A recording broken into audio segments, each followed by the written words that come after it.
The entire AI rally might be built on a lie. A new MIT study just dropped a bombshell. 95% of companies are failing to make any AI profit from their AI investments. The hype is off the charts, but the profits are nowhere to be found. And this could be the catalyst that brings the whole thing down as we see chip stocks sell off.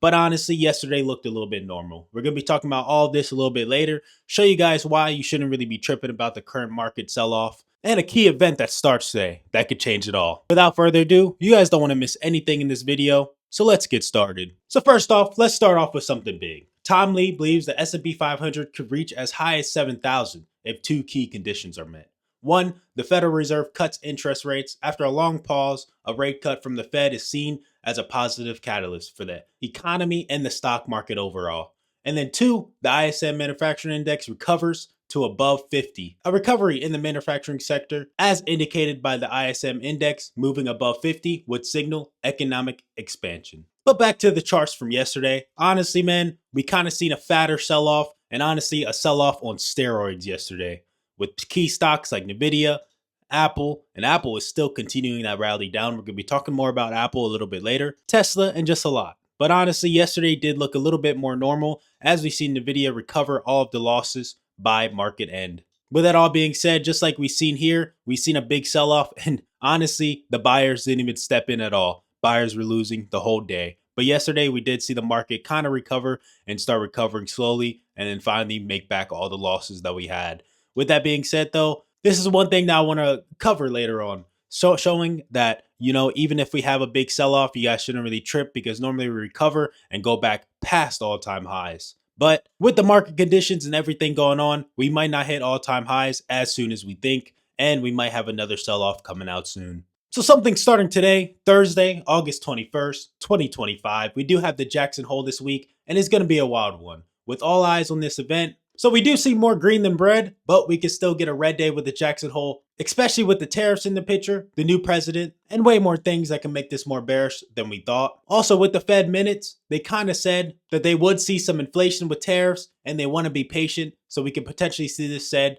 during Jerome's speech, making the rate cuts in September not look too good. And we show this chart all the time, but the numbers have indeed changed. So now we're almost at a 20% chance that we're not even going to get rate cuts at all, and we're going to stay on a pause. And then now this, which used to be like 94%, now it's at 80% chance that we're going to get a rate cut, which is still pretty good odds. But at the same time, you never know with the Fed. But the Jackson Hole event will be 30 minutes after market open on Friday. He uses it to signal the path of rate cuts, so anything can happen overall. So be careful with this event. But with that being said, man, 30 minutes after market on Friday. So honestly, we're probably going to see a very, very volatile market. And sometimes we do see red days and sometimes we see green days, and then we might see a recovery and or just a bigger sell-off afterwards. First link in the description below, I have a bunch of courses to help you guys become more profitable. I have a long-term that gives you guys 40 free stocks to outperform the S&P 500, especially in this time. So go check out these courses with that code down below. You guys can get 50% off, and the courses are already relatively cheap. So when we do look at the Fed minutes report, we do see that the Fed members do see risk in the overall economy. Some are more concerned on the inflation side and others are concerned on the employment side. Having a divided Fed like this is making rate cuts more uncertain. They don't know which side to go between inflation and the jobs. And like I showed before, we do see a 15% drop, especially if he shows that they're not even going to cut in September and they don't really have a plan. So honestly, this can bring the market down even more than we expect. But if we do see a chance of a cut and or it being in the plan to cut in September, we can see a big green with the market overall and a decent recovery. So with some earnings, man, we did see Target sell off a decent amount, but it did kind of recover, but it didn't recover. It didn't even recover 50% of its losses. So with that being said, have Target on your radar because we might see maybe some green, maybe recovering a little bit more and or selling back down. So it can fill gaps upwards or downwards. But this week, man, or today is pretty big because we have Walmart. Everybody's watching Walmart and they want to see where Walmart goes. We also got a new CEO for Target, but people were expecting somebody outside of the company. So that did sell off a little bit more because of that. But with that being said, man, maybe the new CEO that is tasked to get their numbers up, maybe they can get their numbers up overall and we could see the next earnings report and or the future earnings reports look pretty good.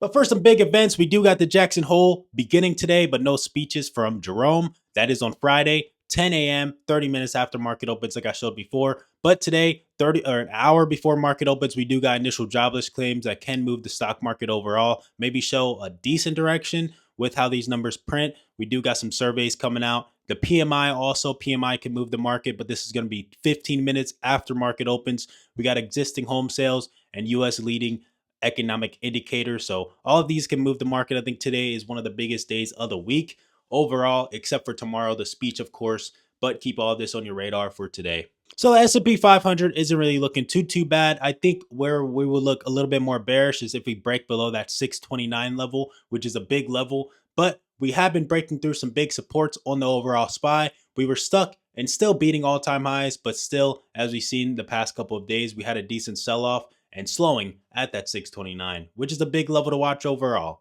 So please, overall, have your patience. But honestly, man, if you really look at it, it's not really a big sell-off overall, unless we continue. And if we continue, then it's going to be a little bit more insane. But we did recover yesterday. So honestly, yesterday's sell-off, if it was as big as it was and it kept going, we would have looked a little bit more bearish overall. But we did recover. And honestly, like if we look at Nvidia is kind of recovering right now. We could potentially see it go up higher. But its earnings is coming out pretty soon. But people are kind of not really as hype as you may seem with the earnings, saying that it's not really going to be as good as, October levels and stuff like that. So keep that on your mind for next week, because after the Jackson Hole is done, Nvidia's earnings is going to be another big event everybody's going to be watching.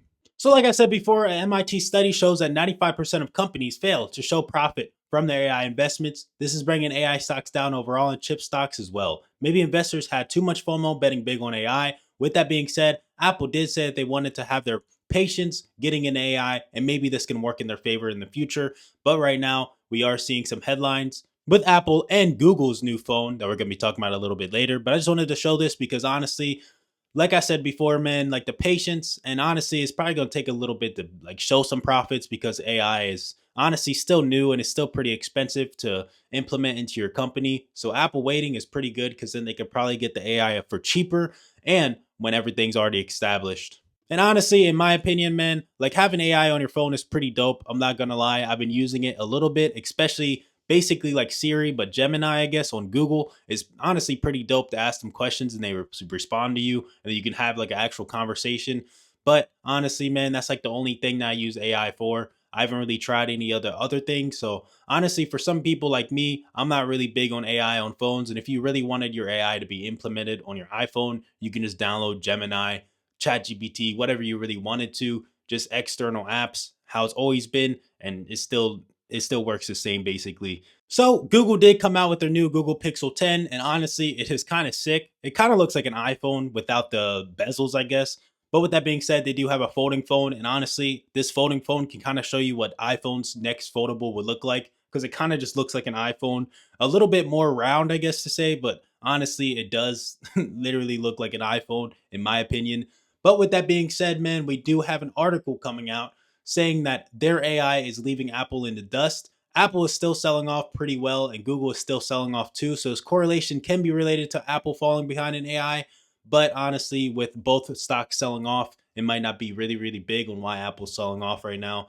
But Apple's lack of AI can also be a reason why it's selling off. But if we look at Apple, we still see it continuing the sell off overall. And honestly, investors may be scared because honestly, with the government trying to get stakes into companies, maybe the government might try to take a stake with Apple, especially with what they're doing with tariffs, with the tariff relief and stuff like that, especially not really seeing a clear investment yet with Apple. But that also being said, that stake that the government has, they're not accepting any voting rights. So the government won't be in control of the company, probably just taking profits, which is kind of smart. If you really think about it, they're getting free stakes in the companies and free profits basically with a little trade-off. But if we look at Google too, I mean, Google's not really selling off that well, but honestly, it's not really looking that good right now after hours. But we did have a little bit of green. It did recover with the rest of the stocks, but Apple did not recover at all. So honestly, man, Apple might be to the downside a little bit more. Some levels that I'm watching with Apple overall is going to be that 220, 215, and that 210. If I see Apple back at that 210 to that 215,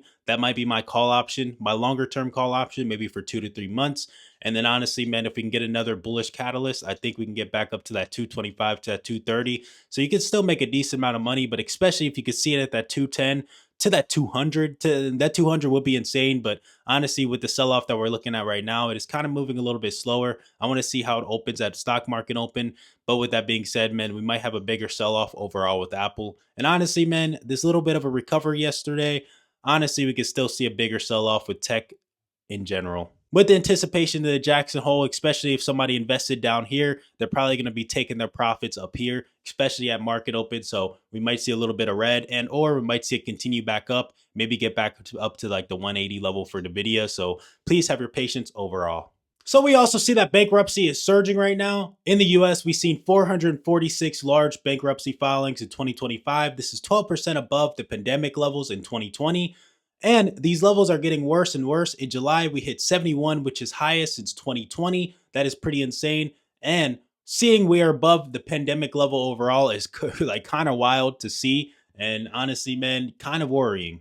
Also, we've seen that the unemployment level is getting pretty high as well. It is at its highest level since the pandemic and getting back to the 2008 levels. It is showing the younger part of the economy is hurting, as well as with the overall economy as well. But honestly, these are pretty worrying stats, so I would keep this on your radar overall for the overall economy. Next, I do want to pull up Palantir because honestly, yesterday Palantir did sell off like probably one of the biggest, and it sold off like 10 bucks. But we did make a big fat recovery, so you could have made money both ways on Palantir. And honestly, right now, we are above some decent levels to make it look a little bit more bullish overall. So honestly, I'm going to be watching that 164 to that 165 level, back up to that 170. And if we can get up there, it might look a little bit more bullish, and the sell-off might be over for Palantir. But if you look at it like a little bit more zoomed out, we have been selling off day by day. And honestly, people are saying that this is a $40 stock now. So it is pretty bearish overall, but honestly, this recovery looked pretty good. And if it can continue to the upside, I think Palantir can get back up to its highs. So we didn't really cover this too much in yesterday's video. We kind of just mentioned it, but let's talk more about Lisa Cook and Trump wanting to fire her or just telling her to resign. But basically, she is accused of mortgage fraud. Lisa Cook is an American economics currently serving as a member of the Federal Reserve Board of Governors. She is the first African-American woman to hold this position. Before her appointment, she was a professor of economics and international relations at Michigan State University. Her work focuses on macroeconomics and economic history. And she's done a lot overall, but right now, man, we are seeing that honestly, the Feds are getting a lower rate than overall Americans, and them being in control of the Fed rate and not having to hold the Fed rate, basically, they're getting lower rates than anybody else and lower rates than they basically say that they want to say. It is kind of unfair, and honestly, her getting fired is kind of pretty valid, but honestly, with Trump's like current position, people are disagreeing with it. But that's basically what is going on in this situation if you guys want to know more about it. But honestly, if the Fed is in control of everybody else's interest rate, but they don't have to stand by it, that's not really fair overall. And honestly, who's going to cut rates when they get the lower rates anyway, you know? But before we get to some supports and resistance, I do want to talk more about the dips and how they work. So basically, let's talk about the seasonality first. So in August, we are pretty red with the post-election year, and that is what we're in. And honestly, we are kind of looking like we might hit a little bit of a red for this August. With that being said, we are going to be mainly looking at September because September is more bearish than August overall. And especially past 10 years, we have pretty big sell-offs in September. And people don't really like this month, but this is a month as day traders, swing traders, anybody can really load up on the stocks to make a decent amount of money, especially for October sales and especially November. November is the biggest day or biggest month that you see is higher. So we will be positioning for some swing trades 2 to 3 months in advance in September if we do see a bigger sell-off, because that is where the money is made. And honestly, man, this is the time where you can take the most profit of the year. And honestly, if you're red for the year, this is a time where you can become green if you lock in. I'm going to be making daily videos, daily shorts on this, on when I do load up so that you guys can get into if you guys want. But it's basically up to you guys. You guys can make your own decisions. I'm not here to tell you guys what to buy, hold, or sell, but I'm here to tell you guys how you can make some money with the September dip. But with that being said, we're going to go into the 4-hour time frame to show this a little bit more. So basically, this is the current sell-off. Just look at how big it is. It's honestly pretty big, but it's not really that wild. It's only like a few weeks. And honestly, we're just going back down from the rally that we had in July. With that being said, we did have countless days, and honestly, if you would have held your call options overnight, you would have still been green overall because the stock market just kept on going up overall. We're looking at in the video for this one. The video had a lot of hype for the past couple of months, honestly. But with that being said, we were green most of the days. So we did have a big sell off here, as you guys can see. But literally, the next couple of days, we went back up. And then the next couple, like maybe like a week or two afterwards, we got back up to those highs. I mean, if you would have bought a call option here, you would have probably been cooked, honestly. But then if you would have bought a call option maybe here when we got green again, you would have still been green in a couple of days. But I'm just trying to show you guys this chart because we had multiple sell-offs that were pretty big like this, and we just recovered like literally a couple days afterwards. Big sell-off, recovered, decent sell-off, recovered, decent sell-off, recovered, decent sell-off, recovered. And then we can look at even in April when we had that even bigger sell-off when stocks were just selling day by day. We had a decent sell-off, and honestly, this one you would have probably been cooked if you would have held it unless you got it for like a month or two out. But with that being said, we did sell off a decent amount. And honestly, this one right here is kind of looking like the sell-off that we have right now.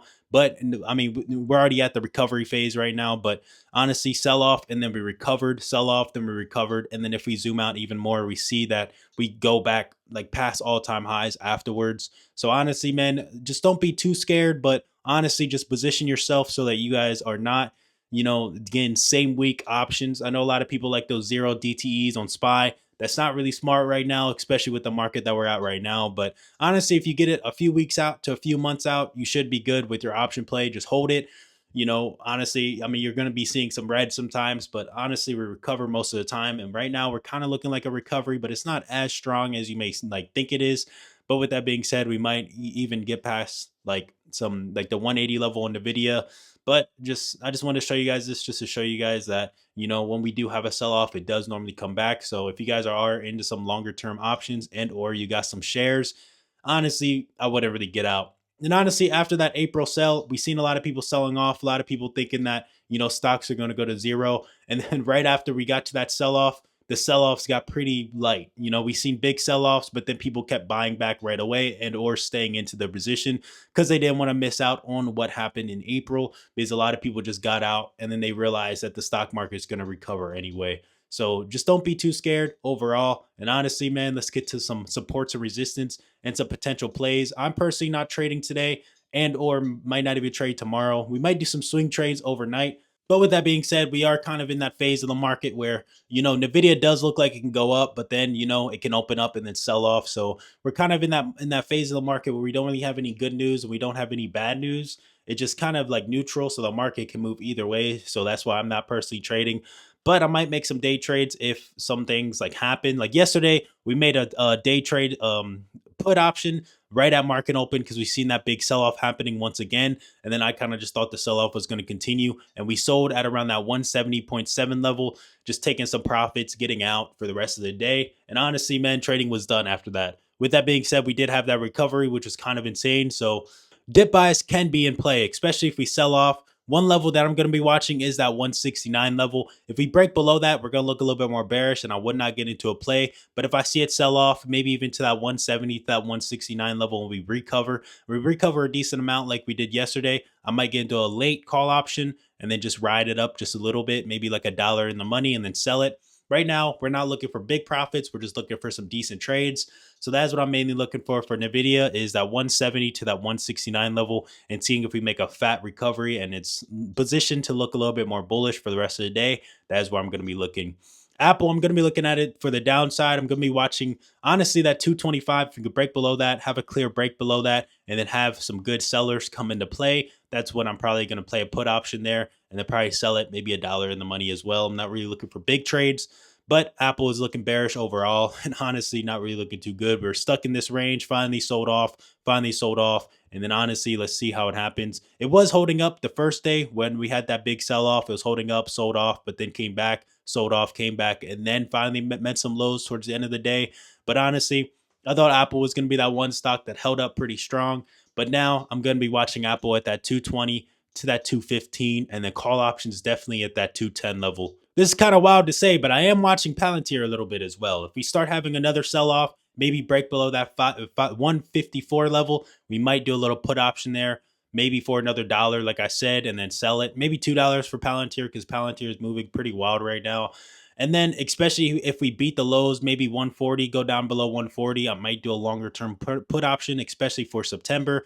But I'm going to have my patience with Palantir because if I see another bounce, that is when I'm going to get in as well. Palantir did look pretty good. I was actually going to get a put option because I seen it green, but then I didn't really want to risk too much because I was kind of playing the VWAP. But honestly, man, I was going to play a put option here, which would have been good because then I would have been like $10 in the money. But with that being said, man, a lot of plays, man, they might line up, but they might not look too good at the same time. But with that all being said, man, good luck trading today. Comment down below how much you guys made, what stocks you guys are watching. Check out those courses, first link in the description below. And I'll see you guys in the next video. Peace out.